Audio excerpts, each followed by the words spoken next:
నమస్కారం అందరికీ. ఒకప్పుడు దక్షిణ భారతదేశాన్ని శక్తివంతంగా ఏకతాటిపై నిలిపిన ఒక గొప్ప సామ్రాజ్యం ఉంది. శక్తి, సంపద, కళలు, సాహిత్యం ఇవన్నీ ఒకే చోట వికసించిన రాజ్యం అదే విజయనగర సామ్రాజ్యం.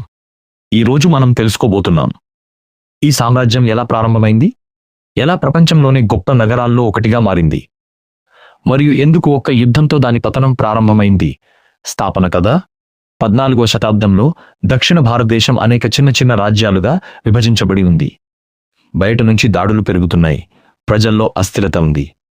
ఈ పరిస్థితుల్లో ఇద్దరు సోదరులు హరిహరుడు ఐ మరియు బుక్కరాయుడు ఐ ఒక శక్తివంతమైన రాజ్యాన్ని నిర్మించాలని నిర్ణయించారు. హంపి సమీపంలో వారు రాజధానిని స్థాపించారు. అక్కడే విజయనగర సామ్రాజ్యం ఆరంభమైంది. అభివృద్ధి అండ్ శక్తి. కొద్ది కాలంలోనే ఈ రాజ్యం శక్తివంతంగా ఎదిగింది. సైన్యం బలపడింది, ఆర్థిక వ్యవస్థ పటిష్టమైంది, వ్యాపారం విస్తరించింది. అరబ్ దేశాలు, యూరప్ దేశాలతో కూడా. బంగారం, వజ్రాలు, మసాలా దినుసులు విజయనగర మార్కెట్లలో ఇవన్నీ లభించేవి. విదేశీ ప్రయాణికులు ఈ నగరాన్ని చూసి ఆశ్చర్యపోయారు. ఇంత సంపన్నమైన నగరం ప్రపంచంలో చాలా అరుదు అని వర్ణించారు. స్వర్ణయుగం. విజయనగర చరిత్రలో అత్యున్నత స్థానం శ్రీకృష్ణదేవరాయలు పాలనలో వచ్చింది.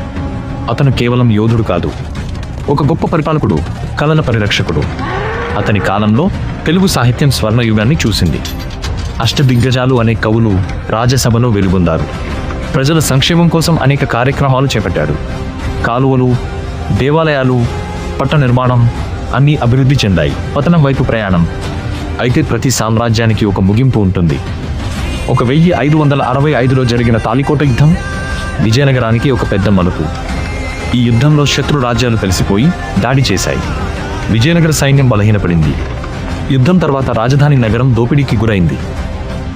అద్భుతమైన నిర్మాణాలు ధ్వంసమయ్యాయి. వారసత్వం. ఇప్పటికీ హంపిలో ఉన్న శిల్పాలు, రథాలు, దేవాలయాలు ఆ మహావైభవాన్ని మనకు గుర్తు చేస్తాయి. విజయనగర సామ్రాజ్యం కేవలం ఒక రాజ్యం కాదు, అది సంస్కృతి, కళ, శక్తి యొక్క ప్రతీక. ఇలా ఒక గొప్ప సామ్రాజ్యం చరిత్రలో చిరస్థాయిగా నిలిచిపోయింది. మీకు ఈ వీడియో నచ్చితే లైక్ చేయండి, షేర్ చేయండి. మరింత ఇలాంటి చరిత్ర కథల కోసం సబ్స్క్రైబ్ చేయడం మర్చిపోవద్దు.